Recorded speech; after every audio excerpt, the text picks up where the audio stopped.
श्री शिवाय नमस्तुभ्यम। आप सभी को हार्दिक बधाई और शुभकामनाएं गंगा दशहरा की। जय मां गंगे। आप सभी जानते होंगे 25 मई 2026 दिन सोमवार के दिन हम सभी गंगा दशहरा का पावन पवित्र पर्व मनाएंगे। आइए जानते हैं स्नान, ध्यान, दीपदान और संपूर्ण कार्यों के लिए क्या शुभ मुहूर्त रहने वाला है और आप अपने घर पर रहकर कौन से कार्य कर सकते हैं ताकि 10 तरह के पापों से मुक्ति मिले और आपका जीवन संभल जाए और पितृदोष भी मिटे और घर में पुत्र विवाह, नौकरी, रोग, कर्ज इत्यादि की जो परेशानी चल रही है उसका निदान हो। एक बार इस वीडियो को सुनेंगे तो आपको पूरी जानकारी मिलेगी। इस दिन आपको दान क्या करना है, पुरुषोत्तम माह के दशमी तिथि पर क्या दान गुरुजी ने बताया है वह भी इसी वीडियो में आप बताएंगे। बस आपसे अनुरोध है आप अंत तक बने रहिए। सबसे पहले आप सभी जानिए कि कब शुभ मुहूर्त रहने वाला है। देखिए, इस दिन पवित्र गंगा नदी में स्नान करने का बहुत अच्छा समय है, परंतु वहां नहीं कर पाए तो घर पर ही ब्रह्म मुहूर्त का जो समय रहने वाला है स्नान का वह 3:05 से करीब 4:05 के आसपास तक का समय ब्रह्म मुहूर्त का समय माना जाता है। अगर इसमें स्नान किया जाए तो यह महा स्नान और सबसे श्रेष्ठ स्नान हो जाता है। ऐसा न कर सके तो 4:30 बजे से लेकर 5:30 बजे तक ब्रह्म मुहूर्त का भी यह श्रेष्ठ समय है। सूर्य देवता की किरणें धरती पर आ चुकी होती हैं। इस समय भी स्नान, दान इत्यादि के निमित्त कोई कार्य किया जाए तो लाभ होता है। इसके अलावा अपने क्षेत्र अनुसार जब सूर्य उदित होने लगे उस समय से पहले पहले आप स्नान इत्यादि से निवृत्त हो जाए। यही समय देव स्नान का सबसे सुंदर समय माना जाता है। अन्य दिनों आप नहीं कर पाते हैं, परंतु इस समय तो आप स्नान इत्यादि से निवृत्त हो ही जाइएगा। इसके अलावा पूरा दिन सर्वार्थ सिद्धि योग और रवि योग का निर्माण हो रहा है, जो कि इस दिन को बहुत खास बना रहा है। गोधूली बेला अर्थात शाम को अगर आप दीपदान इत्यादि करते हैं तो 7:09 से करीब 7:30 का समय सबसे अच्छा है। नहीं तो थोड़ा सा प्रदोष काल का समय रहे उस समय आप दान कर सकते हैं। इसके अलावा यह दिन अबूझ मुहूर्त है, जैसा मैंने आपको बताया। इस दिन आप पूरा दिन भर में कुछ भी श्रेष्ठ दान पुण्य के कार्य कर सकते हैं, कोई चिंता टेंशन की बात नहीं है। अब उपाय इत्यादि कैसे करना है, जैसे कि सोमवार का दिन है, सरल तरीके से गंगेश्वर महादेव की जय कहते हुए नहाने के पानी में थोड़ा गंगा जल डालकर आप स्नान करें। सफेद, लाल या पीले रंग के कपड़े पहने, क्योंकि गंगा मैया को सफेद रंग बहुत प्रिय है। उसके बाद आप सभी सरल तरीके से अपने घर पर, अन्य दिनों नहीं कर पाते हैं तो गंगा जल का छिड़काव जरूर से कर लीजिएगा। अपने बच्चों के नहाने के पानी में भी आप गंगा जल डालें। हर हर गंगे नमामि गंगे, ओम नमो भगवते वासुदेवाय, श्री शिवाय नमस्तुभ्यम कहते हुए स्नान जरूर से कीजिएगा। जैसे कि इस दिन बहुत सरल कार्य आप अपने घर के मंदिर में कर सकते हैं, वह गंगेश्वर महादेव के नाम से है। यह उपाय बहुत सरल है। आप सभी जानते होंगे, आपको अपने घर के मंदिर में या महादेव के मंदिर में जल का 1 लोटा लेना है। जल के लोटे में आप सभी को डालना है गंगा जल और साथ के साथ 1 चावल का दाना, जो कि गंगेश्वर महादेव के नाम से विशेष उपाय है। यह गंगा दशहरा के शुभ अवसर पर ही करना श्रेष्ठ रहता है। 1 चावल का दाना और थोड़ा सा गंगा जल के लोटे में डालें और कच्चा दूध, जो कि सबसे श्रेष्ठ है क्योंकि महादेव के मस्तक पर सीधे गंगा मैया विराजमान है। आप प्रत्यक्ष रूप से गंगा पूजन नहीं कर पाते, घर पर कृत्रिम रूप से गंगा मैया का पूजन नहीं कर पाते हैं, तो शिवलिंग पर गंगा मैया का ध्यान करते हुए, गंगेश्वर महादेव की जय कहते हुए आप जल का लोटा लीजिए। उसमें 1 चावल का दाना, थोड़ा सा कच्चा दूध और थोड़ा रुद्राक्ष को 2-4 मिनट के लिए छोड़ दीजिए और वापस चम्मच से निकाल लीजिए। और सफेद फूल, ठीक है, बहुत सरल चीजें हैं, घर पर उपलब्ध हैं। आप सभी घर के मंदिर में गंगेश्वर महादेव की जय कहते हुए गंगा मैया का ध्यान करते हुए सोमवारी सबसे श्रेष्ठ तिथि पर शिवलिंग पर थोड़ा सा चावल, 1 दाना चावल, दूध और गंगा जल और रुद्राक्ष मिश्रित जल और सफेद फूल के साथ शिवलिंग पर यह जल चढ़ा दीजिए। शिवलिंग पर जब जल चढ़ जाए तो उसे थोड़ा सा प्राप्त कर लीजिए और उसे पूरे घर में छिड़काव कर ग्रहण कर लीजिएगा। अपने नेत्रों से लगाएं, अपने मस्तक से लगाएं, अपने छाती इत्यादि से लगाएं। ऐसी मान्यता है, यह श्रेष्ठ फल देती है और सबसे सुंदर कार्यों के रूप में जानी जाती है। हालांकि इस उपाय को न कर पाए तो गुरुजी कहते हैं मात्र एक जो है साधारण सरल तरीके से इस तिथि पर शिवलिंग पर जल चढ़ाया जाए तो यह 10 तरह के पापों से मुक्ति देने वाला होता है। सबसे पहला पाप है, आपने किसी के घर का किसी भी तरह से गलती से बिना पूछे कोई सामान उठा लिया हो तो उस पाप से मुक्ति मिलती है। दूसरा पाप, अपने गलती से कभी ब्राह्मण या किसी गुरुजन के लिए अपशब्द मन में सोच लिया हो या बोल दिया हो तो उस पाप से मुक्ति मिल जाती है। तीसरा पाप है, किसी स्त्री को, किसी कन्या के प्रति अगर गलत गलत सोच लिया हो तो उस पाप से मुक्ति मिल जाती है। चौथा, रजो धर्म अर्थात मासिक धर्म में जो है किसी पत्नी या किसी भी व्यक्ति के हाथ से आपने खाना खा लिया हो तो शिवलिंग पर गंगा जल या सामान्य जल चढ़ाने से मुक्ति मिल जाती है। इसके साथ ही आपने किसी के घर का विशेष सूतक पातक में भोजन कर लिया हो, जैसे जन्म इत्यादि में, मृत्यु इत्यादि में, तो उससे भी मुक्ति मिल जाती है। इसके साथ साथ अगर आप सभी से गलती से किसी भी स्वरूप में झाड़ू लगाते समय उस झाड़ू के नीचे कोई कीट पतंगे आ गए हों तो उससे मुक्ति मिल जाती है। इसके साथ साथ आपके द्वार पर कोई आया हुआ व्यक्ति है, भूखा है और वह बिना कुछ खाए ही चला गया है तो निश्चित रूप से उस पाप से भी आपके जाने अनजाने मुक्ति मिल जाती है। गलती से बहन बेटियों का कुछ आपके पास रह गया है, धन या किसी भी रूप में, तो निश्चित रूप से उस पाप से भी मुक्ति मिल जाती है। साल भर में एक दिन ही यह ऐसा है जब आप श्रेष्ठ कार्य कर सकते हैं। तो इस तरह से इन 10 तरह से पापों की मुक्ति का यह सर्वश्रेष्ठ दिन है जो कि उपाय के रूप में आपको लेना चाहिए। अब आपको अन्य क्या कार्य करने हैं ये भी एक बार सुन लीजिए।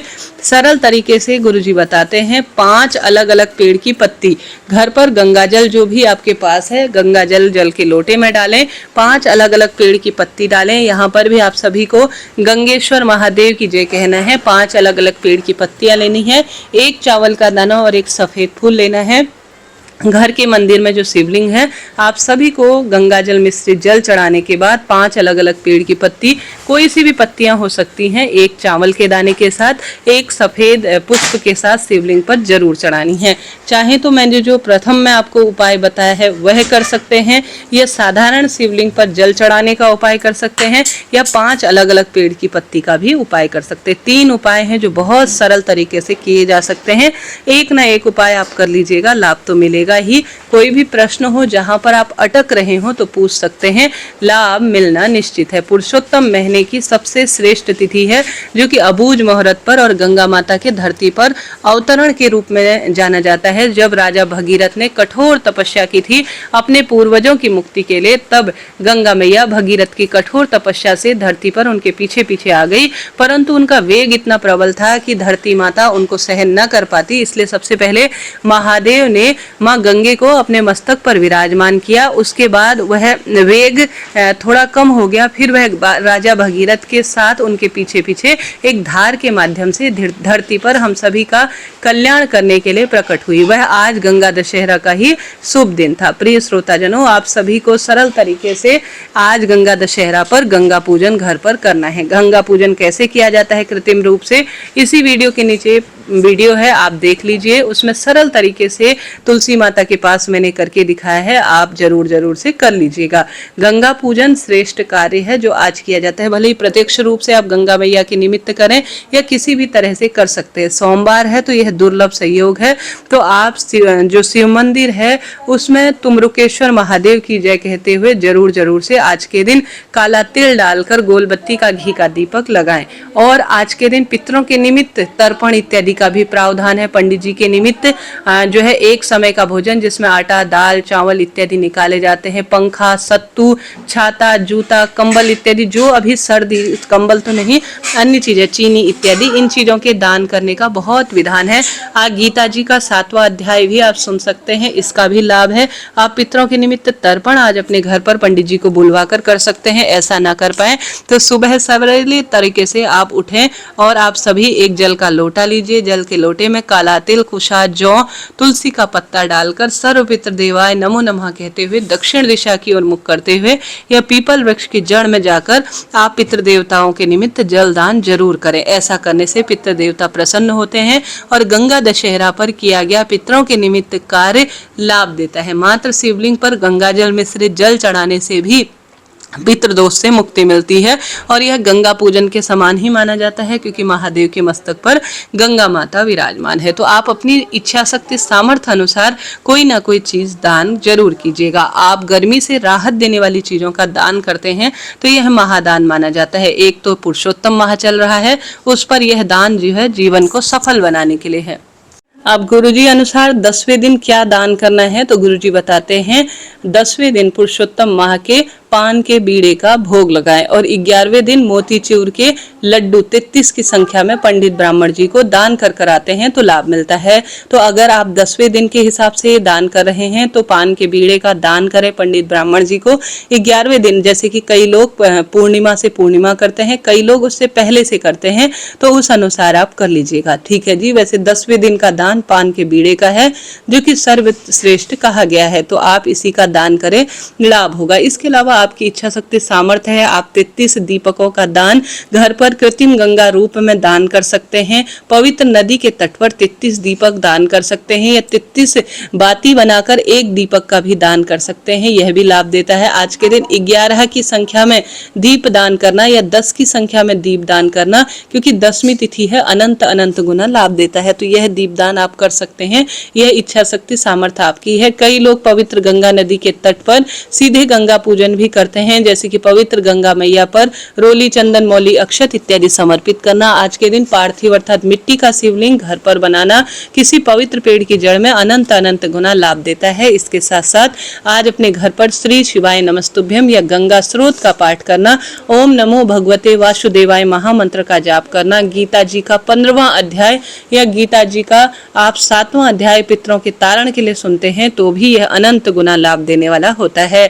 तो इस तरह से आप कर सकते हैं। आज के दिन आप मालपुए का भी दान कर सकते हैं, परंतु मालपुए 33 की संख्या में हो, तांबे के या कांसे के बर्तन में हो, उस पर वैजंती माला रखी हो, तो शारीरिक, मानसिक, आर्थिक कष्ट बंधनों से मुक्ति देने वाले यह सबसे बड़े दान के रूप में कहा गया है। तो इन चीजों का दान करें, इस तरह से सरल कार्य करें। कोई ना कोई कार्य आज के दिन व्यर्थ नहीं जाता, पितरों की तृप्ति के लिए यह हो जाता है। किसी पवित्र पेड़ जैसे बड़, आंवला, पीपल, बेलपत्र, इन वृक्षों को आप पोषित करें, इनमें सुबह कच्चा दूध, जल समर्पित करें। तुलसी पूजा बहुत अच्छी तरह से आपको करनी है, शालिग्राम भगवान का पूजन करना है। तुलसी की लकड़ी का दीपदान अपने घर के मंदिर में करने का प्रयत्न करें, इसके भी अनंत अनंत गुना लाभ है। शारीरिक, मानसिक, आर्थिक कष्ट बंधनों से भी मुक्ति मिलती है। आज के दिन महादेव के मंदिर की साफ सफाई, गौ माता के निमित्त आप कोई भी चीज दान कर सकते हैं, इच्छा शक्ति आपकी है। परंतु आज के दिन गंगा पूजन, शिव पूजन, श्री नारायण की भक्ति, तुलसी, आंवला, बड़ जो है वृक्ष का पूजन, दीपदान, पवित्र ग्रंथों का सुंदर आप रसवादन कर सकते हैं। इनके अलावा आपकी इच्छा है आप शिवलिंग पर 5 बेलपत्र या 108 की संख्या में या बेलपत्र की माला समर्पित करते हैं, या आप सभी श्री नारायण के निमित्त घर पर तुलसी का चंदन बनाकर या तुलसी की लकड़ी का दीपदान आज के दिन करते हैं, तो यह भी लाभ ही देता है। अभी के लिए इतना ही। राधे राधे जी। हर हर महादेव।